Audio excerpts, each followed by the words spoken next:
Buen día y bienvenidos a su sección favorita de asesorías.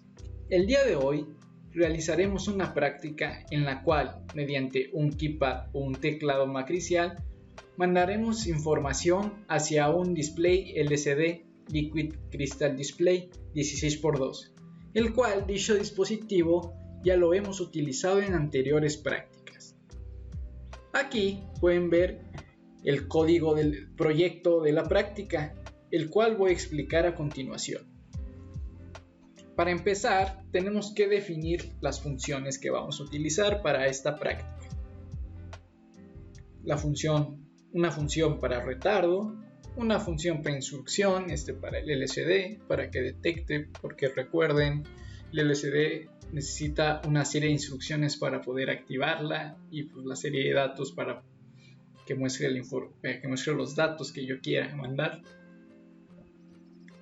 La función de inicialización del keyboard interrupt, la función que detecta la interrupción del keyboard interrupt, una función que me va a checar, la función de datos del display LCD y una función con parámetro en la variable columna, la cual se llama fila, y una variable llamada index, y aquí podemos ver también que creé un arreglo de los dígitos, el cual estos dígitos están en el teclado matricial, el cual vamos a utilizar y son los datos que enviaremos al display LCD. Entonces, como pueden darse cuenta, aquí está el main de nuestro código. Entonces aquí creé una variable char llamada i, y aquí creo arreglo con la serie de instrucciones para activar el display LCD, el cual ya habíamos realizado, entonces ya lo teníamos, pero para recordar era necesario seguir esta serie de pasos y poner estos números: 0x38 4 veces, 0x01, 0x06, 0x0f, 0x80 y 0x00.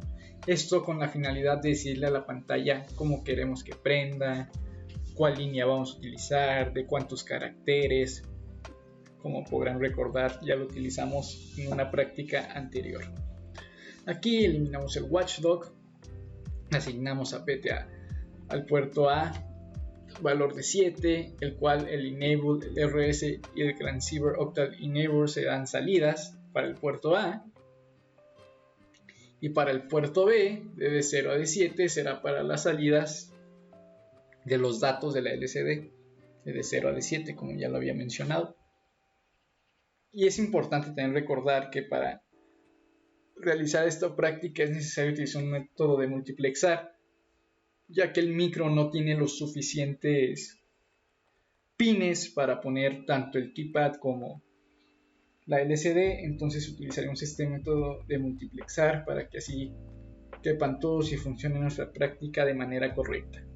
Entonces aquí, como pueden darse cuenta, que inicializamos el display LCD, el cual es muy sencillo, ya que como son 9 caracteres debemos de hacer un ciclo for, el cual me va a inicializar la pantalla, y llamo a mi función instrucción, cual se encuentra acá. Y recordemos que en la instrucción primero el RS debe valer 0, el enable 0, después 1 y después otro 0, un retardo importante, el retardo, para que así de esta manera la pantalla tome en cuenta ese pulso, porque la pantalla necesita un tiempo para poder tomar esa instrucción, ese valor, y así pueda activar ese dígito número con instrucción. Entonces esto lo va a hacer 9 veces debido a que son 9 dígitos. Entonces, una vez terminado esto y ya que el display LCD funcione correctamente y se haya activado correctamente,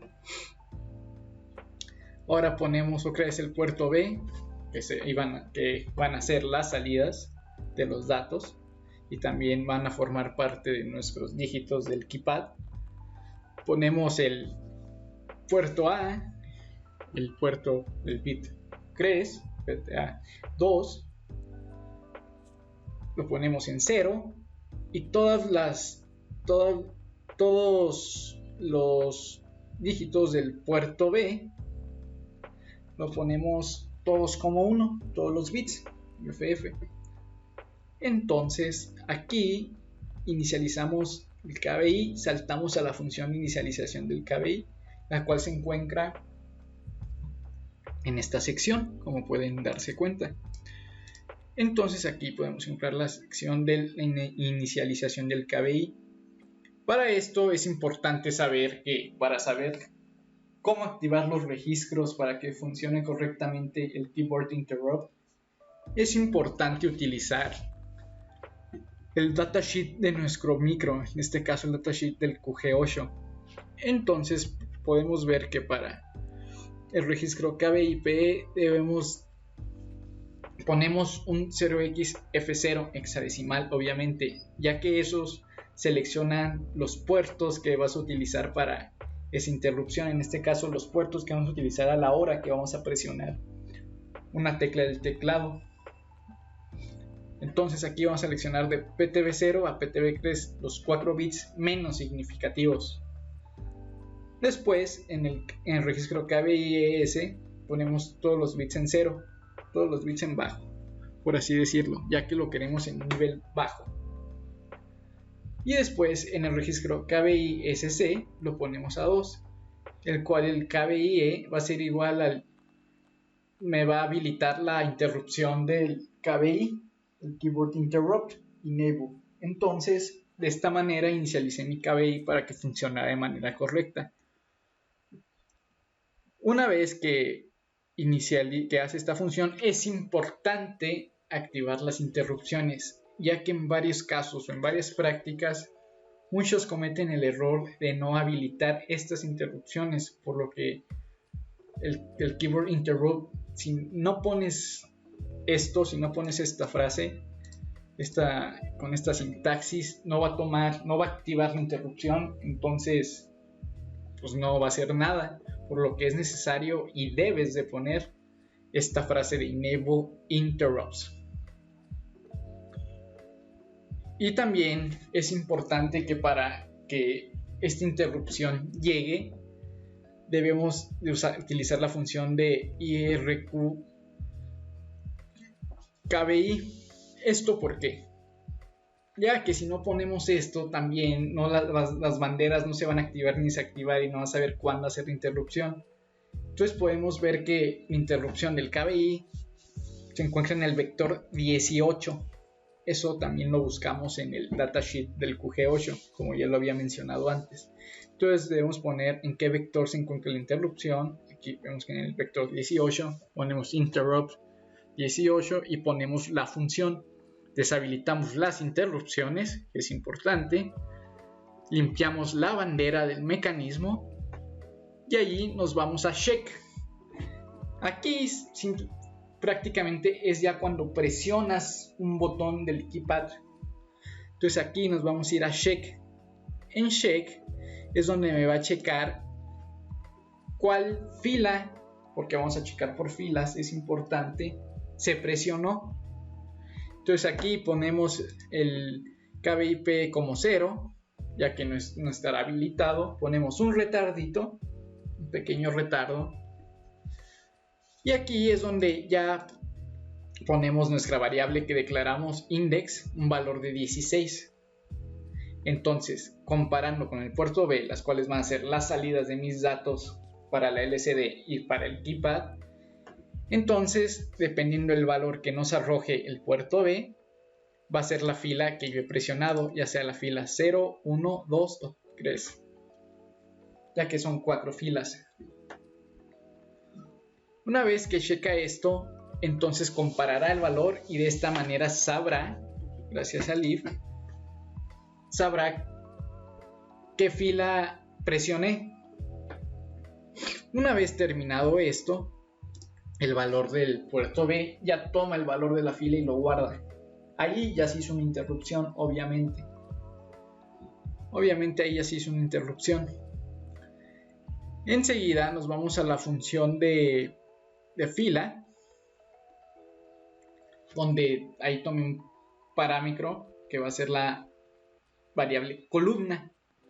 Entonces, dependiendo del valor de la fila, este va a comparar con la columna y el index y el valor del index. Entonces, dependiendo de eso, va a comparar si la fila es 1 y detecta un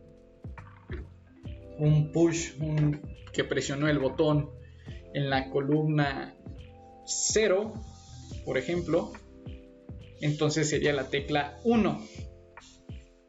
Sí, bueno, depende de cómo esté acomodado el keypad o cómo tengas acomodadas las teclas o las filas, pero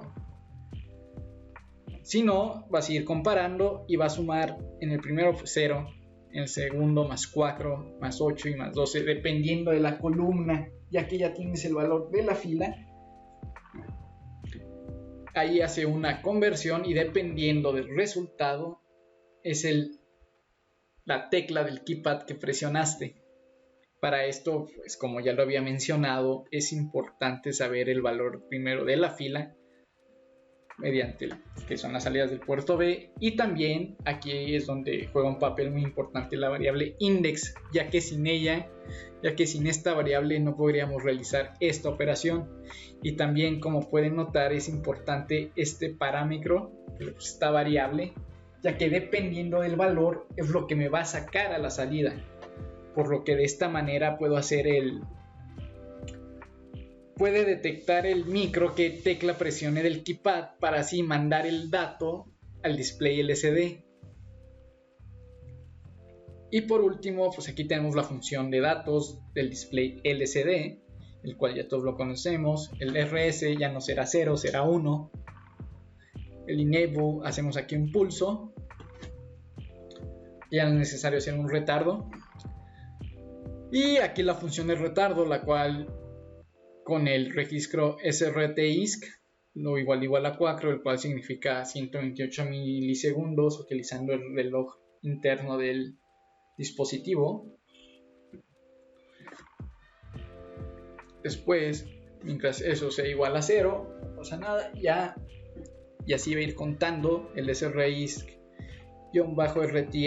igual a 1 para limpiar la bandera del RTIF, y ponemos otra vez en srt-isc un 0 para que cuando vuelva a inicializar me cuente de manera correcta este pequeño retardito.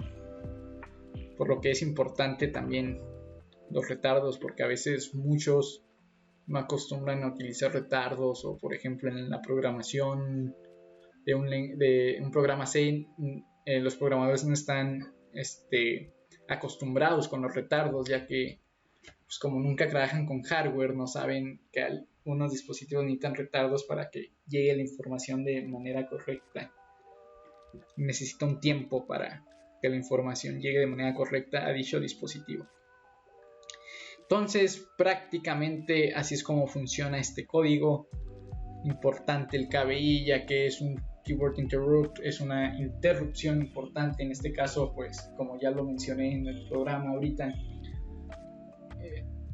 nos va a ayudar para que al momento de que tú presiones una tecla o un botón del keypad o el teclado matricial, se va a ir a la interrupción y ahí va a checar qué tecla presionaste debido a la comparación entre las filas y las columnas. Saca una conversión, una operación, y de ahí ya me saca cuál tecla presioné, y ya de ahí manda el dato a la LCD y ya podemos ver el dato que manda al LCD, dependiendo también de nuestro arreglo que hicimos de este lado, el cual pues nosotros utilizamos este arreglo, el cual es el más conocido, el más utilizado, porque los keypads para este tipo de prácticas están realizados de esta forma. Entonces, como les decía, es importante ver los registros del KBI.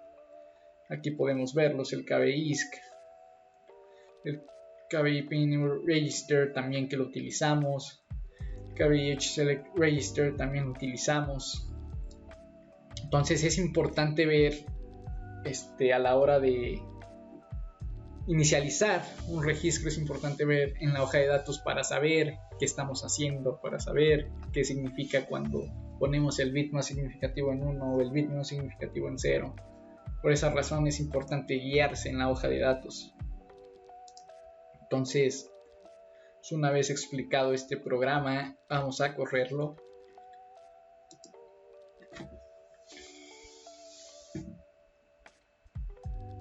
Está perfecto. Vieron cómo se corrió, no me salió errores, nada de warnings, está funcionando al 100. Todo perfecto. Entonces, una vez hecho el código y entendiendo el funcionamiento de este registro del Keyboard Interrupt, ahora realizaremos nuestra práctica en hardware. Mediante el proceso que les dije, tenemos que multiplexar debido a que los pines del QG8 no nos alcanzan, debido a que necesitamos los pines para conectar el display LCD y el keypad, por lo que sí requiere más pines de los que tiene el QG8. Para esta práctica vamos a utilizar varias cosas. Primero, el microcontrolador, que en este caso el QG8 tiene 8 bits en el puerto B, que podemos utilizar como entradas y salidas, y también en el puerto A tenemos 4 que vamos a utilizar para unas señales de control. Por ejemplo, en el bit 0 tenemos el RS, el selector de registros de nuestra pantalla, que nos indica si es una instrucción o un dato, y también la señal de enable para hacer esos pulsos que necesitamos en el LCD. El 2 y 3 son señales de enable para estos buffers que nos van a servir para poder compartir el bus de datos, en este caso del puerto B, y que podamos nosotros trabajar tanto con el display como con el teclado matricial. Esto se hace así porque como tenemos solamente 8 bits en el puerto B y necesitamos aquí 8 para la pantalla y otros 8 para el teclado, pues no tenemos puertos suficientes. Entonces tenemos que de alguna manera compartir dicho bus, y de manera sincronizada a través de estos enable pues podemos habilitar. Si queremos habilitar el teclado, pues habilitamos este, deshabilitamos este, y si queremos habilitar la pantalla, pues deshabilitamos este y habilitamos este, y de esa manera ya tenemos el bus compartido tanto para el display como para el teclado matricial. También, como aquí hay dos buffers, bueno, esto es porque la pantalla la estoy trabajando con 8 bits, en su modo de 8 bits, y recuerden que también tiene un modo de 4 bits, entonces se simplifica esto, se elimina uno de estos y ya pueden trabajar con 4 bits aquí y los otros 8 del teclado matricial. Y esta es la conexión que necesitamos hacer. Para los buffers vamos a utilizar el 74HC245. Este es el que está pegado a el teclado matricial, es donde le llegan las señales del teclado, y aquí lo tenemos, es un teclado de 4x4. Estas de aquí son las líneas compartidas que tiene el punto en donde se juntan las señales que provienen del teclado de 4x4 y también las que van a entrar al buffer que está pegado a el display LCD proveniente pues del micro. Y esas señales pues llegan a ese buffer y ya le llegan directamente a el display LCD. Para poder controlar el buffer tenemos este cable amarillo que es la señal del enable para dicho buffer del LCD, y para el buffer del teclado tenemos ese cable naranja para la señal del enable. Ya con el display conectado vemos que tiene algunos caracteres que esos no importa, ahorita que lo inicialicemos se van a borrar. Entonces lo primero que hacemos es correr el programa y vemos que las instrucciones que le dimos es que se limpie las instrucciones de inicialización nos hacen que se limpie el display y que aparezca el cursor, y aquí ya tenemos nuestros botones con algunas funciones ya guardadas. Le damos el primero y es un 0, el siguiente un 1, 2, 3, 4, 5, 6, 7, 8, 9, una A, aquí tenemos una B, una C y una D. Estos últimos dos botones tienen unas funciones especiales, no son datos, sino que son instrucciones. Nosotros presionamos esta y vemos que nos hace un salto de renglón. Ahora tenemos el cursor en la segunda línea y aquí podemos nosotros también comenzar a escribir más caracteres que le queramos enviar al display. 0, 1, 6, A, 9, D, B, C. Y el último botón que no hemos presionado, si nosotros presionamos, vemos que nos resetea completamente el display y nosotros podemos aquí seguir escribiendo, un salto de renglón, más los caracteres y lo volvemos a borrar. Y eso es todo, compañeros. Esperamos que les haya servido esta práctica para reforzar la teoría que han visto en clase y que puedan observar un poco de cómo es la implementación ya en una proto. Por nuestra parte sería todo y nos veremos en el próximo video. Hasta la próxima.